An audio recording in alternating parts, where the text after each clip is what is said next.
We are talking about individuals who are apprehended in Jabalia and Shaja'iyya, Hamas strongholds and centers of gravity. We're talking about military-aged men who were discovered in areas that civilians were supposed to have evacuated weeks ago. We've been calling for an evacuation of those Hamas strongholds in order to locate the Hamas October 7th monsters with minimal harm to civilians.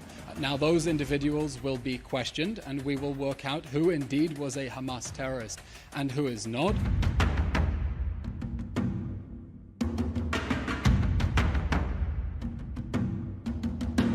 We will continue to dismantle each and every one of these Hamas strongholds until we finish in Jabalia and Shaja'iyya and then continue in Khan Yunis. And we will, of course, work out who needs to be arrested and detained and put to justice as a Hamas terrorist and who was not.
احنا قاعدين في بيوتنا امنين، ما استفدنا الا حزام ناري ضرب المنطقه كلها.